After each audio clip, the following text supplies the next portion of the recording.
Hello, good morning. मैं नीलिमा चौधरी पश्चिमी UP से बिलोंग करती हूँ। मैं आप लोगों से अपनी कुछ बातें शेयर करने के लिए आई हूँ। वैसे तो मैं यूट्यूब से 3-4 वर्षों से जुड़ी हुई हूँ तथा कुछ यूट्यूबर्स को फॉलो भी करती हूँ।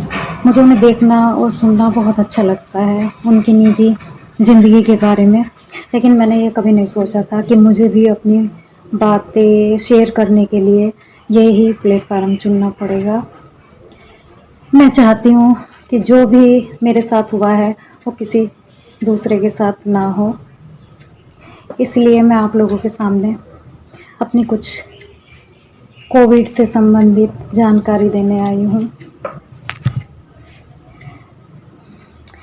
वैसे तो मैं एक हाउसवाइफ़ हूँ और घर पर ही बच्चों को ट्यूशन देती हूँ। आसपास के बच्चे ही लेती हूँ ट्यूशन के, और यही सोचकर कि मैं तो घर से बाहर जाती ही नहीं, छोटे-छोटे मेरे पास बच्चे आते हैं,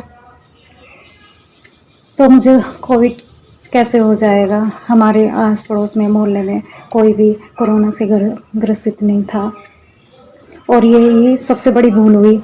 जैसे कि मैं इसे बहुत ही हल्के में लेके चल रही थी कि ये तब तक नहीं लगेगी तब तक कि हम किसी के संपर्क में नहीं आने के, और यही भूल मेरी सबसे बड़ी भूल हो गई और मुझे भी कोरोना हो गया। और कोरोना भी डेल्टा प्लस वाला, जिसमें बचना मुश्किल ही नहीं नामुमकिन होता है। मुझे भी लूज़ मोशन हुआ। वैसे तो मुझे लूज़ मोशन की इतनी बड़ी समस्या नहीं होती थी, लेकिन उस टाइम पे हुआ तो मैं भी इस पर कोई विशेष ध्यान नहीं दिया, और जो है घर पर ही टैबलेट वगैरह लेती रही कोरोना से बेफिक्र होकर। लेकिन यही गलती मेरी सबसे बड़ी गलती बन गई। नवरात्रे चल रहे थे और मैंने मीठा और तला भुना खाया, जिससे उसे और बढ़ावा मिलता चला गया, और फिर मुझे धीरे धीरे सांस लेने में परेशानी बनने लगी। मेरे लूज़ मोशन तो ठीक हो गए, लेकिन सांस की प्रॉब्लम बढ़ती गई। मैंने एक लोकल डॉक्टर को दिखाया। दिखाने के बाद पता चला कि ठीक है, 2-3 दिन दवाई देने के बाद ठीक हो जाएगी, और मैं दवाइयाँ लेकर घर आ गई। लेकिन मेरी दिक्कत बढ़ती ही चली गई सांस की। तभी मेरे घर वालों ने इसे सीरियसली लिया और मुझे टेस्ट वगैरह कराने के लिए ले गए। 1-2 दिन मेरा टेस्ट कराने में लगा, तब तक कोरोना वायरस नामक जीव ने मेरे सब फेफड़ों को इन्फेक्शन से भर दिया था, और मुझे सांस लेने में काफ़ी दिक्कत महसूस होने लगी। फिर मुझे जब सांस की दिक्कत बनी तो मेरे टेस्ट वगैरह हुआ। पता चला कि मेरे फेफड़े 95 से ज़्यादा इन्फेक्शन के शिकार हो चुके हैं। सभी लोग घबरा गए और मुझे मेरठ एक नामी ग्रामीण हॉस्पिटल में ले जाया गया। वहाँ पर आधा घंटे की जद्दोजहद के बाद मुझे एडमिट किया गया, क्योंकि उस टाइम पर 1 मई के आसपास की बात है। 1 मई था उस दिन। दूसरी लहर का जोर उस टाइम पर पूरा चला हुआ था, और मुझे बड़ी मुश्किल से बेड अरेंज हो पाया, और मुझे वहाँ पर सीधा आईसीयू में एडमिट कर दिया। लेकिन किसी को भी ये उम्मीद नहीं थी। 95 में अपने फेफड़ों में इन्फेक्शन भर चुकी थी, और किसी को ये उम्मीद नहीं थी कि मैं बच भी पाऊँगी या नहीं। सब घर वाले परेशान।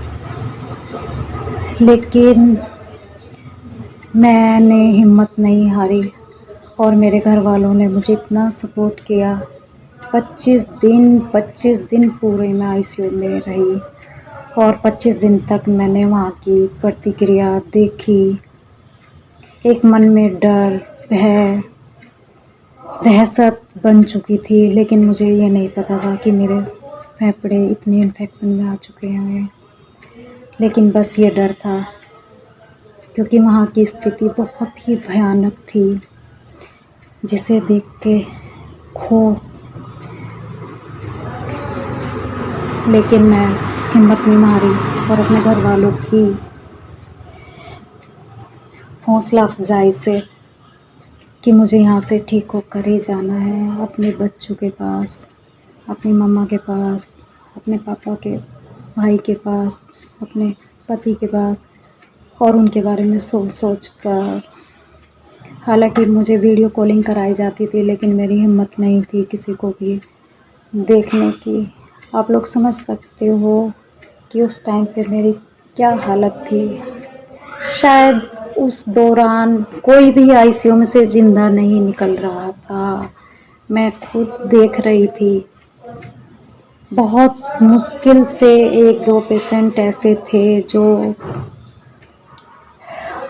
वैसे तो कोई पेशेंट ऐसा नहीं था जो 25 दिन तक मेरे साथ आईसीयू में रहा हो।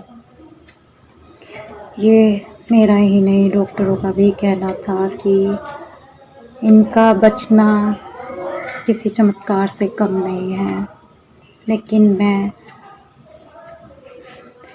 रही वहाँ पर 25 दिन तक, और मैंने एक-एक मिनट, एक-एक महीने के बराबर, एक-एक दिन के बराबर मुझे महसूस होता था।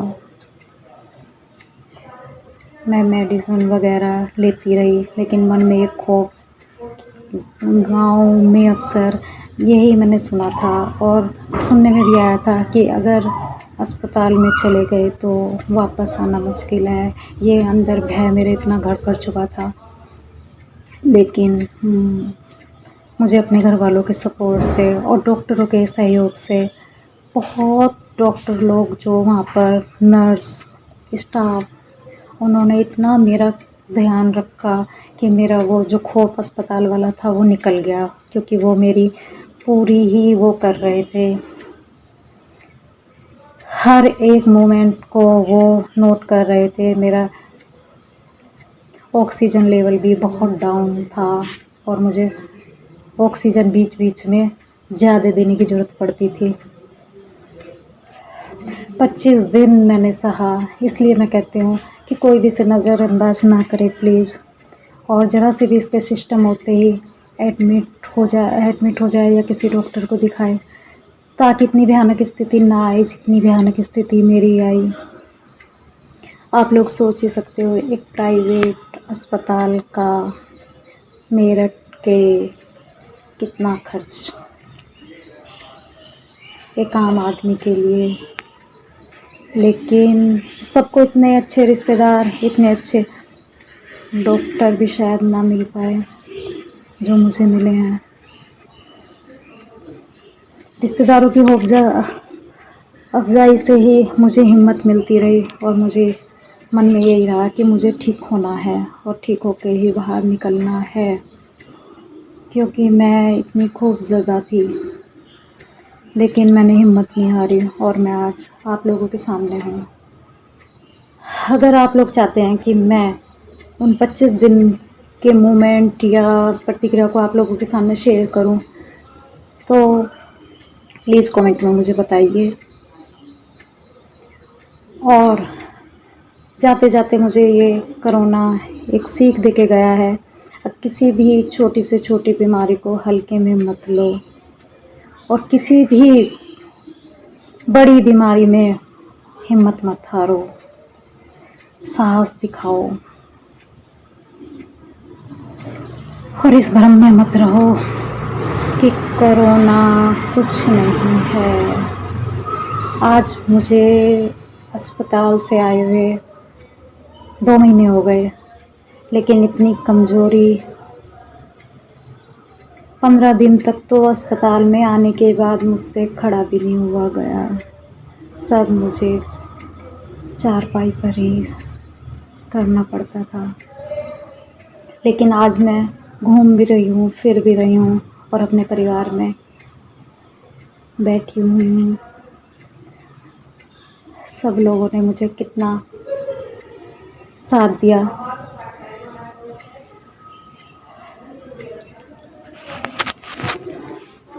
आप लोगों के सामने मैं यही कहना चाहती हूँ कि ख़ासकर घर में रहने वाली औरतें इस चीज़ का ध्यान रखें। जो मेरे साथ घटना घटी है वो प्लीज़ किसी के साथ ना हो, क्योंकि इसमें जान जाने का भी खतरा है और पैसा भी काफ़ी लगता है। मैं भी लगा के आई हूँ लेकिन मैं बची हुई हूँ। ये मेरे लिए सबसे बड़ी ईश्वर की कृपा है। मेरे पास मेरे रिश्तेदार, पास पड़ोस वाले सब दुआएं कर रहे थे। अब मुझे बाद में पता चला लोग मुझे कितना प्यार करते हैं। काश जो मैंने वो 25 दिन झेला है हर किसी को ना झेलना पड़े। तो प्लीज़ प्लीज़ अपना ध्यान रखिए और हल्के में मत लीजिए इस कोरोना वायरस नामक जीव को। अगर आप लोग मेरे की तरह वो सब अनुभव कर चुके होते जो मैंने अस्पताल में किया है, जवान जवान लड़कों को, जवान जवान औरतों को अपनी आँखों के सामने से निकलते हुए देखा है, इसलिए प्लीज़ अपना ध्यान रखिए और अपना ध्यान रखिए और दूसरों का भी। धन्यवाद। थैंक्स।